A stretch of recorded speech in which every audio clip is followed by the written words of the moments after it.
Ancient Greek. The increased wealth of Greece in the 7th century BC had been promoted by overseas trade and by colonizing activity in Italy and Sicily that had opened new markets and resources. Athens did not send out colonists and did not engage in vigorous trade, and it declined as a cultural and artistic center.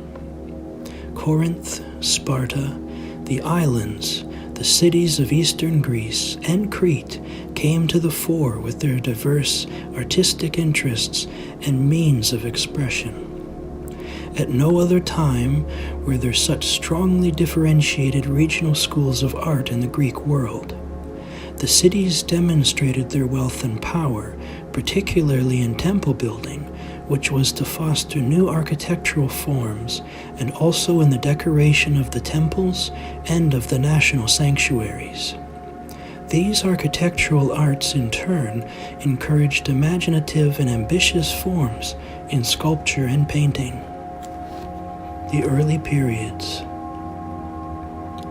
Throughout the history of Greek art, the architect's main role was to design cult buildings, and until the classical period, it was virtually his only concern.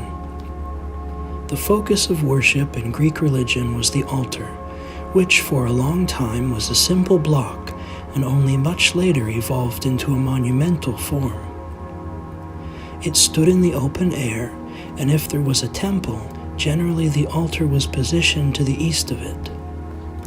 The temple was basically a house, or oikos, for the deity, who was represented there by his cult statue. Temple plans, then, were house plans, one-room buildings with columnar porches. To distinguish the divine house from a mortal one, the early temple was given an elongated plan, with the cult statue placed at the back, viewed distantly beyond a row of central pillar supports. The exterior came to be embellished by a peristyle, an outer colonnade of posts supporting extended eaves. This colonnade provided a covered ambulatory, or roofed walkway, and it was also a device to distinguish the building from purely secular architecture. This plan can be seen in buildings on Samos and at Thermum in central Greece. The construction remained simple, well-laid rubble and mud brick with timbering and a thatched or flat clay roof.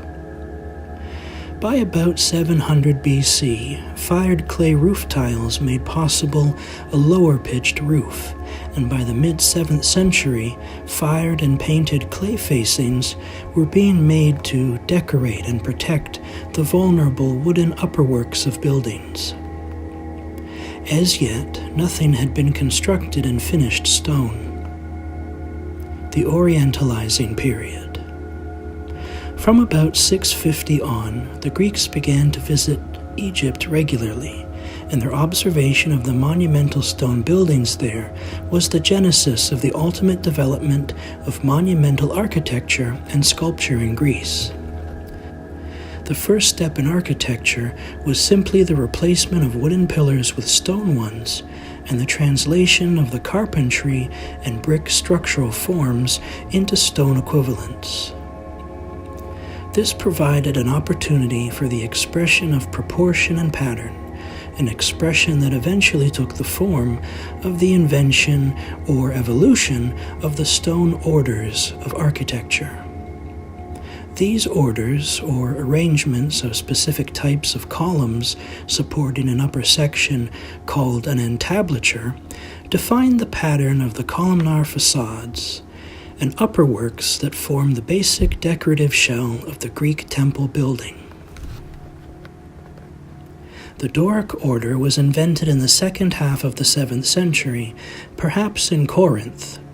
Its parts, the simple baseless columns, the spreading capitals, and the triglyph metope, alternating vertically ridged and plain blocks, frieze above the columns, constitute an aesthetic development in stone incorporating variants on themes used functionally in earlier wood and brick construction.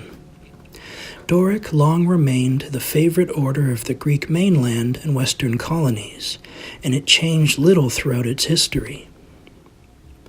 Early examples, such as the temple at Thermum, were not wholly of stone, but still used much timber and fired clay. The Ionic order evolved later in eastern Greece. About 600 BC at Smyrna, the first intimation of the style appeared in stone columns with capitals elaborately carved in floral hoops, an orientalizing pattern familiar mainly on smaller objects and furniture and enlarged for architecture. This pattern was to be the determining factor in the full development of the Ionic order in the 6th century. The Archaic Period, circa 750 to 500 BC. About 750 BC, there began a period of consolidation of the diverse influences that had been entering Greek art at a rapid rate over the previous 100 years. It is known as the Archaic Period. It was an age of preoccupation with domestic troubles brought on by the new prosperity rather than an age of reaching out to other cultures. It was also the age of the tyrant, whose individual rule was often supported by arms and by the allegiance of the merchant classes. The courts of these tyrants became the significant cultural centers, and there was an increase in the demand for art of all kinds. Demonstration of the ruler's wealth and power took the form of temple building more ambitious than in almost any other period of Greek art, while in sculpture there was a growing use of expensive and elaborate statuary for dedication and for marking tombs.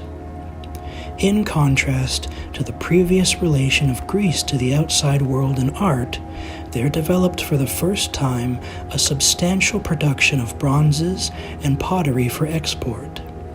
Sometimes styles or motifs were even deliberately conceived with the foreign customer in view. During this period, the arts of sculpture, vase painting, and bronze working reached a level of technical mastery and imaginative freedom that brought narrative action and even emotion under the command of figural representation. Simultaneously, out of extensive experimentation with the architectural innovations of the later 7th century, the classical Doric and Ionic orders were fully established and largely standardized. In the 6th century, the Western Greek colonies claimed a position of importance in the history of Greek art. The colonies in southern Italy and Sicily had grown as strong and rich as many cities in the motherland, and had made similar demonstrations of wealth by the dedication of treasuries in the national sanctuaries and by lavish temple building at home. The temples were generally in the Doric style, but they often bore Ionic details. In their sculpture and architecture, the colonies were handicapped by the lack of local sources for fine white marble, and they relied more on painted and stuccoed limestone. The lack of marble, however, stimulated their production of major sculptural works in fired clay to a degree not matched at home.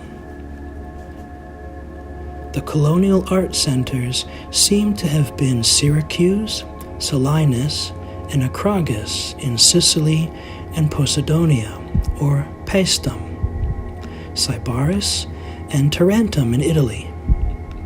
Although the Greek colonies seem to have attracted artists from the homeland, all their art tends to a largeness of scale and of detail that often contrasts with popular notions of Greek monumental art.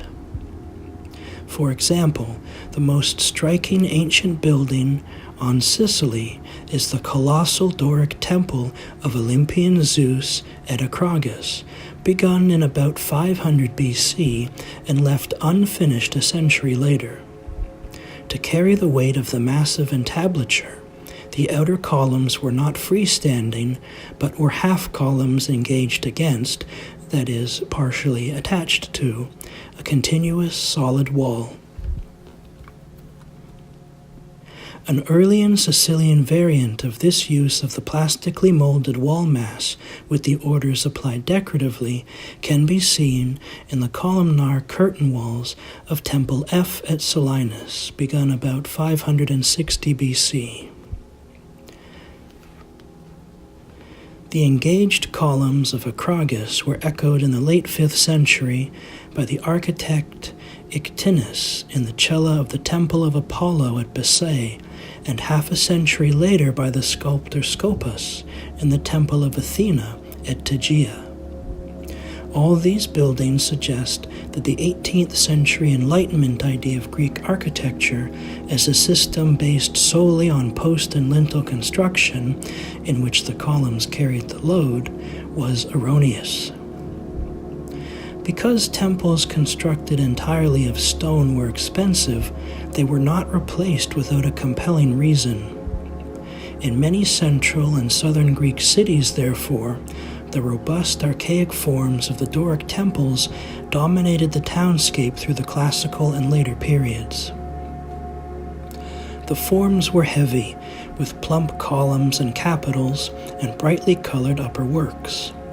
Although little change was made in the basic order in the 6th century, there was a gradual refinement of detail and proportion approaching the classical form of the order.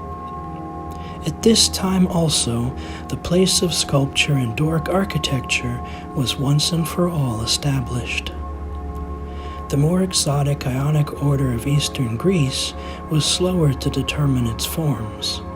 The order developed through the so-called Aeolic capital with vertically springing volutes or spiral ornaments to the familiar Ionic capital, the volutes of which spread horizontally from the center and curl downward. There were also several distinctive local methods of treating bases or entire plans. The order was always fussier and more ornate, less stereotyped than Doric, yet it was still limited to monumental plans, and the Ionic temples of the 6th century exceed in size and decoration even the most ambitious of their classical successors. Such were the temples of Artemis at Ephesus in Asia Minor and the successive temples of Hera on the island of Samos, all of which were more than 300 feet long and set with forests of more than 100 columns standing in double and triple rows around the central rectangular room, or cella, where the cult image stood. At the same time, masons developed and refined the carved cyma, or double curve, and ovolo, or convex curve, moldings, which are two profiles that have remained part of the grammar of Western architectural ornament to the present day.